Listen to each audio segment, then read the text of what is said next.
பரப்புரைக்கு போற இடத்துலலாம் தாவேக்காவினர் வரவேற்பு கொடுக்குறாங்க. அதை பத்தி ஏங்க அது விருப்பப்பட்டு வந்து கொடுக்குறாங்க. அவர்கள் ஆர்வத்தோடு வந்து கலந்து இருக்கிறாங்க. சில வேண்டுமென்று திட்டமிட்டு எதிர்கட்சி சேர்ந்தவர்கள்லாம் விமர்சனம் செய்யறாங்க. பொறுக்க முடியல. எப்படியெல்லாம் தன் தொண்டர்களையும் நிர்வாகிகளையும் பொதுமக்களையும் ஏமாற்றுகிறவர்களாக அவர் பேசி வருகிறார். தாவேகா தலைவர் திரு விஜய் அவர்களிடம் கூட்டணிக்காக அழைப்பு விடுவதிலிருந்து என்ன தெரியுது? தாவேகா தலைமையில விஜய் அவர்கள் தலைமையை ஏற்று இவர் கூட்டணிக்கு செல்லலாம் என்றுதான் தெரியுது. வணக்கம், இது பிக் பிக்சர். நான் பாலா. 2026 சட்டமன்ற தேர்தலை ஒட்டி அரசியல் களம் சூடுபிடிக்க தொடங்கி கூட்டணி கட்சிகளுக்கான அந்த நகர்வுகள் அப்படிங்கிறது ஒவ்வொரு வியூகங்களின் அடிப்படையில் நாள்தோறும் பல மாற்றங்களை பெற்றுக்கொண்டே இருக்கிறது. அந்த வகையில் கரூர் துயரச் சம்பவத்திற்கு பிறகாக சில மாற்றங்கள் நிகழ்ந்திருக்கிறது. அந்த மாற்றங்கள் ஆரோக்கியமான மாற்றங்களாக இருக்குமா? அது அரசியல் களத்தில் ஏற்படுத்த போகிற தாக்கம் என்ன? அதிமுக தாவேக கூட்டணிக்கான வாய்ப்புகள் இருக்கிறதா? அதிமுக குறித்தும் தற்போதைய அதிமுக தலைமை குறித்தும் சமீப நாட்களில் தாவேக தலைவர் விஜய் என்ன பேசினார் அப்படிங்கிற விரிவான விவரங்களை இந்த வீடியோவில் பார்க்கலாம். மக்கள் அரசியல் என்ற அந்த சவுக்க கையில் எடுக்கலாமா? யாருக்கு எதிரான தானே கேட்குறீங்க? வேற யாரு? மறைமுக உறவுக்காரர்களான பாசிச பாஜகவும் பாய்சன் திமுகவும் தான். என்னதான் நீங்க இந்த நேரடி மறைமுக கூட்டணி குட்டிகரணம் போட்டாலும் தாமரை இலையில தண்ணியே ஒட்டாது. தமிழக மக்கள் மட்டும் எப்படி ஒட்டுவாங்க? எம்ஜிஆர் அவர்கள் ஆரம்பிச்ச அந்த கட்சியை கட்டி காக்கிறது யாரு? இன்னைக்கு அந்த கட்சி எப்படி இருக்குது? அப்பாவி தொண்டர்கள் அதை வெளியில சொல்ல முடியாம வேதனையில தவிக்கிறாங்க. அதிமுக பாஜக கூட்டணி உறுதியாயிடுச்சு. தமிழ்நாட்டில் கூட்டணிக்கு அதிமுக பொதுச் செயலாளர் எடப்பாடி பழனிசாமி தான் தலைவர். அவர்தான் கூட்டணி தொடர்பான அனைத்து முடிவுகளையும் எடுப்பார். கூட்டணிக்கான தலைவர் அவர்தான்னா அப்போ ஆப்வியஸா அவர்தான் முதலமைச்சர் வேட்பாளர் அப்படின்னு சொல்லப்பட்டு வந்த நிலையில தான் பாஜக அதற்கான சில முட்டுக்கட்டைகளை போட்டது. அது நம்ம கடந்த சில மாதங்கள்ல அதிமுக பொதுச் செயலாளர் எடப்பாடி பழனிசாமியினுடைய பெயரை குறிப்பிடாமல், அவர்தான் முதலமைச்சர் வேட்பாளர் அப்படிங்கிற பெயரை குறிப்பிடாமல் சில நேர்காணல்களில் உள்துறை அமைச்சர் அமித்ஷா பேசியதை நம்ம பார்த்திருப்போம். அதற்கு பிறகாக அவர்கள் தொடர்ச்சியாக பாஜக தரப்பிலிருந்து சொல்லி வந்தது கூட்டணி ஆட்சி அப்படிங்கிற ஒன்றை தொடர்ந்து வலியுறுத்தி வந்தார்கள். அது தொடர்பான பல கேள்விகள் விவாதங்கள் எழுந்த போதும் கூட அதிமுக தரப்பிலிருந்து சொல்லப்பட்டது இது கூட்டணி ஆட்சி அல்ல, நிச்சயமாக அதிமுக தலைமையிலான ஆட்சி தான், அதிமுக தனிப்பெரும்பான்மையோடு வெற்றி பெற்று ஆட்சி அமைக்கும் அப்படிங்கிற ஒரு தெளிவை அதிமுக பொதுச் செயலாளர் எடப்பாடி பழனிசாமி முன்வைத்திருந்தார். அந்த நேரத்தில் தான் யார் யாரெல்லாம் கூட்டணிக்கு வருவார்கள் அப்படிங்கிற அந்த ஒரு கேள்வி இருந்தபோது பாஜக தரப்பிலிருந்து விஜய்க்கு எப்பவுமே எதிர்ப்பு தெரிவிக்கவே இல்லை. அவர் கூட்டணிக்கு வருவாரா அப்படின்னு கேட்கும்போது கூட யாரு வேண்டுமானாலும் வரலாம், விஜயும் வருவதற்கான வாய்ப்புகள் இருக்கிறது, தேர்தலுக்கு இன்னும் நேரம் இருக்கிறதுனால பொறுத்திருந்து பார்க்கலாம் அப்படிங்கிறது தான் பாஜகவினுடைய கருத்தாக இருந்தது. அது எங்கிருந்துன்னு பார்த்தா உள்துறை அமைச்சர் அமித்ஷா தொடங்கி தமிழ்நாடு தலைவர் நயினார் நாகேந்திரன், தமிழ்நாட்டில் இருக்கக்கூடிய பாஜக மூத்த தலைவர்கள் உட்பட பலரும் அந்த கருத்தை தான் சொல்லி வந்தார்கள்.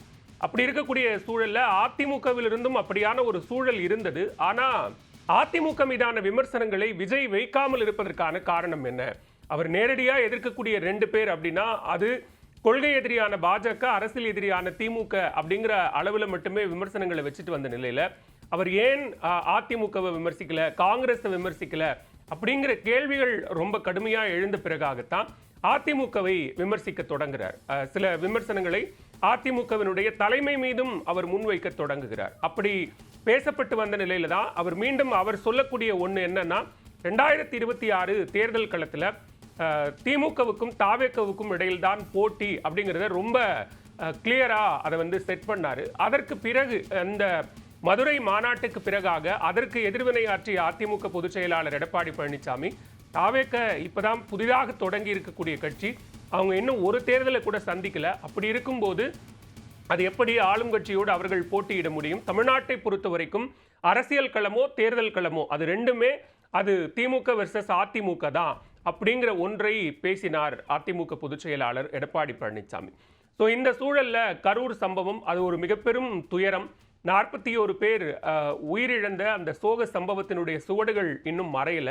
அந்த சம்பவத்தில் தாவேகவுக்கும் தாவேக தலைவர் விஜய்க்கும் ஒரு ஆதரவு நிலைப்பாட்டை பாஜகவும் அதிமுகவும் ரொம்ப வெளிப்படையாகவே எடுத்தார்கள். அது அரசியல் நோக்கர்கள் சொன்ன கருத்து என்ன அப்படின்னா ஸோ இந்த நிகழ்வின் மூலமாக அவருக்கு கொடுக்கக்கூடிய அந்த ஆதரவின் மூலமாக விஜய் இந்த கூட்டணியை நோக்கி வருவதற்கான வாய்ப்புகள் இருக்கு அப்படின்னு சொல்லப்பட்ட நேரத்தில் பாஜகவும் முயற்சிக்குது, அதிமுகவும் முயற்சிக்குது. ரெண்டு பேரும் ஒரே கூட்டணியில் இருக்க கட்சிகள் தான். ரெண்டு பேரும் முயற்சி பண்ணும்போது எந்த பக்கம் கோரிக்கைக்கு விஜய் செவிசாய்ப்பார் அப்படிங்கிற கேள்விகள் எழக்கூடிய சூழல்ல அதிமுக தரப்புக்கு வரவேற்பு மிக அதிகமாக இருக்கு அப்படிங்கறத அதிமுகவே என்டாஸ் பண்றாங்க. எப்படி அவங்க என்டாஸ் பண்றாங்க அப்படின்னா, வரக்கூடிய அதாவது அந்த நிகழ்வுக்கு பிறகாக அதிமுக பொதுச் செயலாளர் அங்க போறாரு. அரசுக்கு எதிரான அரசு தான் இதற்கு பொறுப்பேற்க வேண்டும் அப்படிங்கிற வகையில சில குற்றச்சாட்டுகள் முன்வைக்கக்கூடிய நிலையில அது விஜய்க்கு ஆதரவான ஒரு நிலைப்பாட்டை அவர் எடுத்தார் அப்படின்னு தாவேக தரப்பிலிருந்து இவருக்கு நன்றி சொல்றாங்க, ஆதரவு கரம் நீட்டுகிறார்கள். அது மட்டும் இல்லாம இன்னொன்று என்ன நடக்குது அப்படின்னா, அதிமுக பொதுச் செயலாளர் எடப்பாடி பழனிசாமி மேற்கொள்ளக்கூடிய பரப்புரை கூட்டங்கள்ல தாவேக்கவனுடைய கொடிகள் பறக்குது. அது முதல் கூட்டத்தில் 1 கொடி 2 கொடி பறந்தது. அதற்கு பிறகாக கொடிகள் அதிகமாக பறக்க ஆரம்பிக்குது. பேனர்கள் வைக்கிறாங்க, போஸ்டர்கள் ஒட்டுறாங்க அப்படிங்கிற அளவுக்கு போகுது.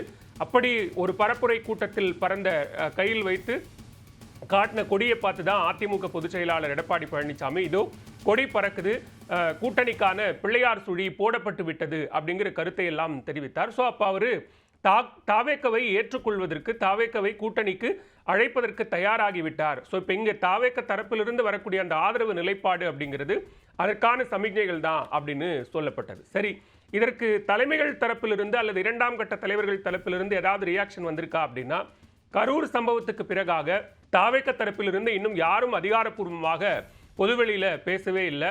கரூருக்கு சென்ற முன்னாள் IRS அதிகாரியான அருண்ராஜ் மட்டும்தான் பேசினார். அந்த வீடியோ கால் மூலமாக தாவேக்க தலைவர் பேசுவதற்கான அந்த நிகழ்வுகளை அவர் அங்கே ஏற்பாடு செய்ததுனால அவர் மட்டும்தான் பேசினார். விரைவில் கரூருக்கு வருவார் அப்படின்னு சொல்லப்பட்டு கரூருக்கு போறதுக்கான அந்த அனுமதி கடிதத்தை DGP அலுவலகத்தில் கொடுத்திருக்கிறாங்க.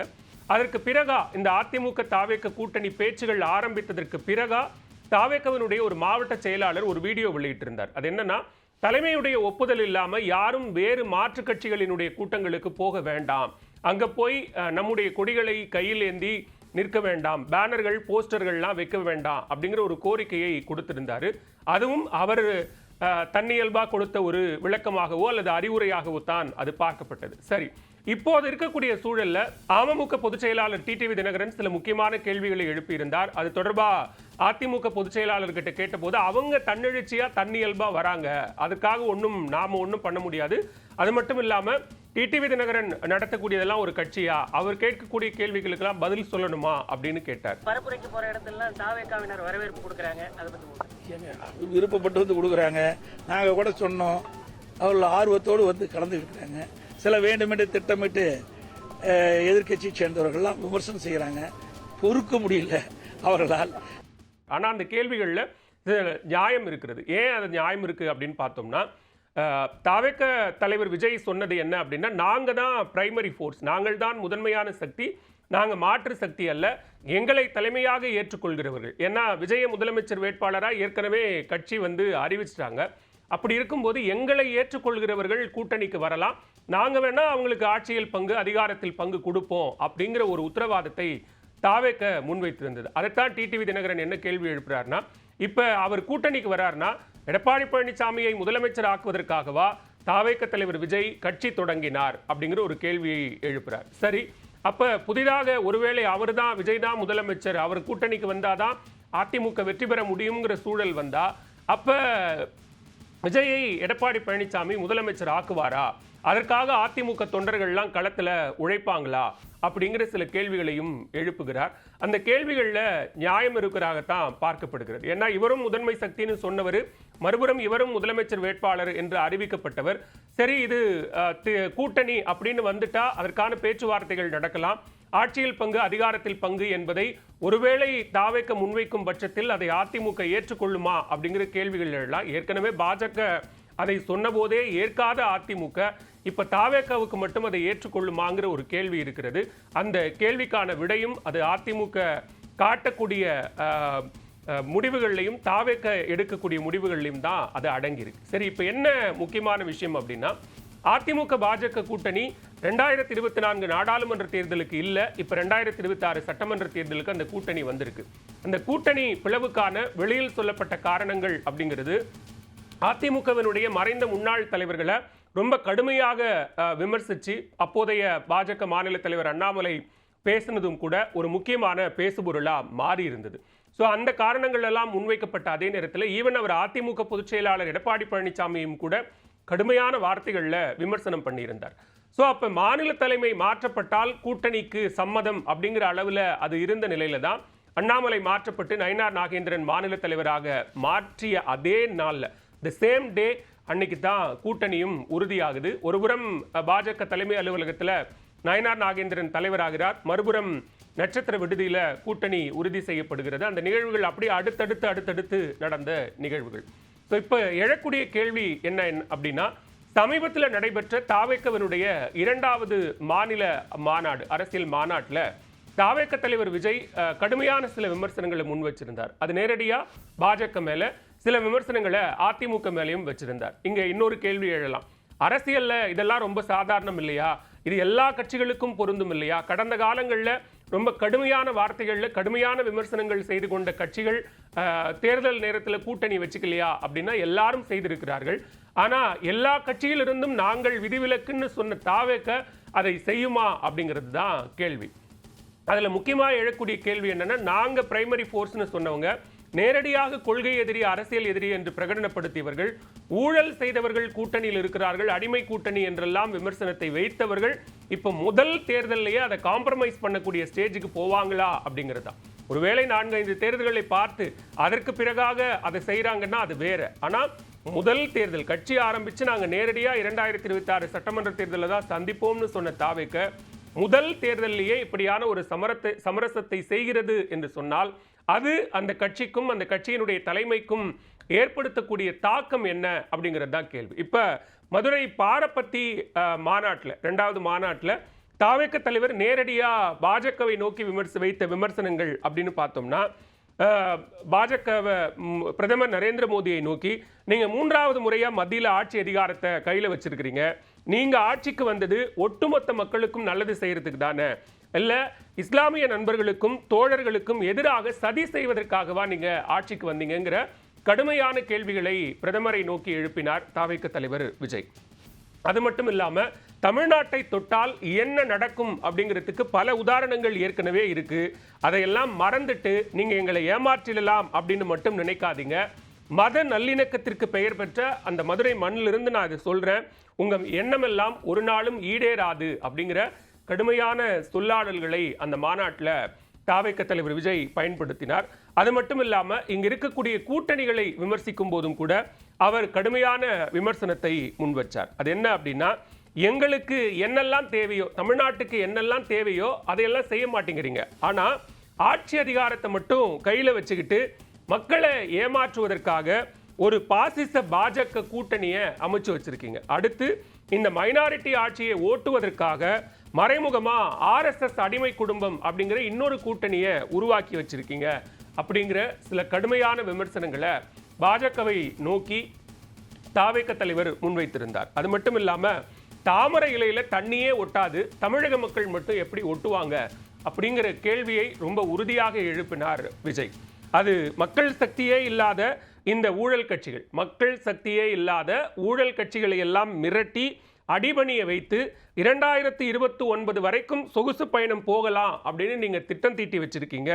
அதான ஜி என்ன ஜி அப்படின்லாம் ரொம்ப முக்கியமான அந்த கேள்விகளை ரொம்ப ஒரு மாதிரி ஒரு நக்கல் கலந்த துணியில தாவேக்க தலைவர் விஜய் அந்த மாநாட்டு கூட்டத்தில் எழுப்பினார். என்னதான் நேரடியாகவோ மறைமுகமாகவோ கூட்டணி அப்படின்னு நீங்க குட்டிக்கரணம் போட்டாலும் தாமரை இலையில தண்ணீர் எப்படி ஒட்டாதோ அப்படித்தான் தமிழக மக்களும் ஒட்ட மாட்டார்கள் அப்படின்னு பேசியிருந்தார். மாண்புமிகு பிரதமர் நரேந்திர மோடிஜி அவர்களே, 3வது முறையா ஒன்றியத்தோட ஆட்சி அதிகாரத்தை நீங்க தானே கையில் வச்சிருக்கிறீங்க. இல்ல நாங்க தெரியாம தான் கேட்கிறோம், நீங்க ஆட்சிக்கு வந்தது ஒட்டுமொத்த மக்களுக்கும் நல்லது செய்யவா, இல்ல நம்மளுடைய இந்த இஸ்லாமிய நண்பர்களுக்கும் இஸ்லாமிய தோழர்களுக்கும் எதிராக சதி செய்யவா? எங்களுக்கு என்னென்ன தேவையோ என்னென்ன நல்லதோ அதெல்லாம் செய்ய மாட்டேங்கிறீங்க.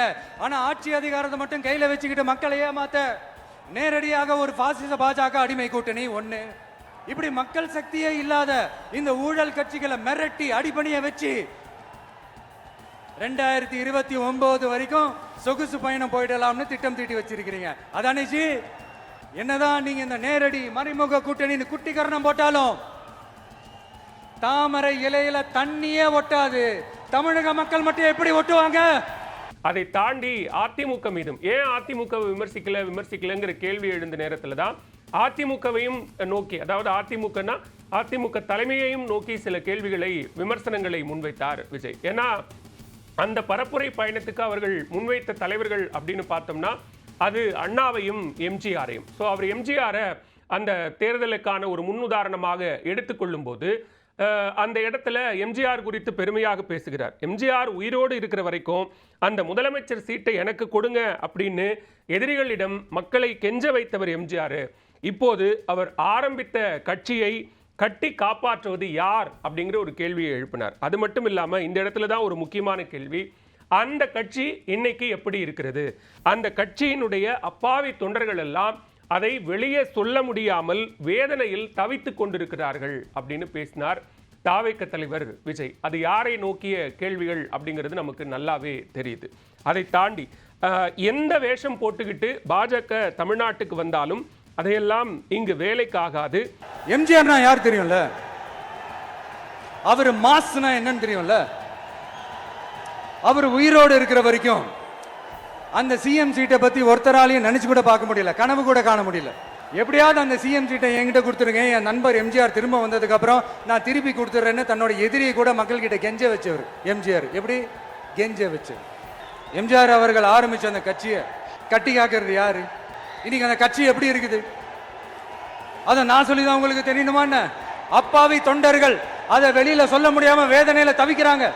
ஒரு பொருந்தா கூட்டணியாக பாஜக கூட்டணி இருக்கு. ஏன்னா இவர் இதை பேசும்போது அதிமுக பாஜக கூட்டணி இங்க தமிழ்நாட்டில் அமைஞ்சிருது. ஸோ பொருந்தா கூட்டணியாக பாஜக கூட்டணி இங்க இருக்கிறதுங்கிற விமர்சனத்தையும் சேர்த்துதான் தாவேக தலைவர் விஜய் மதுரை பாரபத்தி 2வது மாநில மாநாட்டில் பேசினார். ஸோ நிலைமை இப்படியாக இருக்கக்கூடிய சூழல்ல இவ்வளவையும் தாண்டி, இத்தனை விமர்சனங்களையும் தாண்டி அவர் அதிமுக பாஜக கூட்டணிக்குள் ஒரு மாற்று சக்தியாக அல்லது முதன்மை சக்தியாக விஜய் வருவாரா? அல்லது தினகரன் முன்வைப்பது போல அவர் வைக்கக்கூடிய ஒரு பார்வை என்ன அப்படின்னா, அவர் ஒருவேளை விஜய் அதிமுக கூட்டணிக்கு வரும் பட்சத்தில் அவர் பாஜகவை அதிமுக பொதுச் செயலாளர் கழட்டி விட்டு விடுவார் அப்படிங்கிற பார்வையை முன்வைக்கிறார். ஸோ அப்படியான ஒரு சூழல் ஏற்பட்டா பாஜக தலைமையிலான அந்த கூட்டணியில யார் இருப்பா? தேசிய ஜனநாயக கூட்டணியில எந்தெந்த கட்சிகள், இருக்கக்கூடிய கட்சிகள் இருக்கோ, இல்லை எல்லாருமே அதிமுக பக்கம் வந்துருவாங்களா அப்படின்னு நிறைய கேள்விகள் இருக்கு. ஆனா அதிமுக பொதுச் செயலாளர் இன்றும் சேலத்தில் பேசும்போது அவர் அதை மறுக்கல. இன்னும் காலம் இருக்கு, தேர்தலுக்கான கூட்டணிக்கான வாய்ப்புகள் இருக்கு, தேர்தல் நெருக்கத்தில் கூட சில மாற்றங்கள் ஏற்படலாம், ஒரு மாதத்திற்கு முன்னதாக கூட கூட்டணி நகர்வுகள் இருந்து கொண்டே இருக்கலாம், அதுல எந்த விதமான சிக்கலும் இல்லை அப்படிங்கிற வகையில தான் அவர் சொல்றார். இது எல்லாமே நம்ம எப்படியாக பிரிக்க வேண்டி இருக்கு அப்படின்னு பார்த்தோம்னா, கரூர் சம்பவத்துக்கு முன், கரூர் சம்பவத்துக்கு பின் அப்படின்னு பிரிக்க வேண்டி இருக்கு. ஸோ இந்த சூழல்ல தான் இதுல இன்னும் சில அதிரடி மாற்றங்கள் நிகழ்வதற்கான வாய்ப்புகள் இருக்கு. தாவேக தரப்பிலிருந்து இன்னும் பாதிக்கப்பட்ட கரூர் மக்களை, உயிரிழந்தவர்களின் குடும்பங்களை சந்திக்காமல் இருக்கக்கூடிய நிலையில அவர்களை எல்லாம் சந்தித்திருக்க பின்னதாக அரசியல் ரீதியாக எடுக்கக்கூடிய முடிவுகள் என்னவாக இருக்கும்? அந்த முடிவுகளின் அடிப்படையில் அவர்கள் யாரை நோக்கி போக போகிறார்கள்? முதல் தேர்தலிலேயே தாங்கள் முன்வைத்த கொள்கை எதிரி அல்லது வைத்த விமர்சனங்களை எல்லாம் தாண்டி அந்த சமரசத்திற்கு தாவேக போக போகிறதா? அப்படியாக போகும் பட்சத்தில் அது யாருக்கு சாதகமாகவும் யாருக்கு பாதகமாகவும் அமைய போகிறது அப்படிங்கிறத பொறுத்திருந்து பார்க்கலாம்.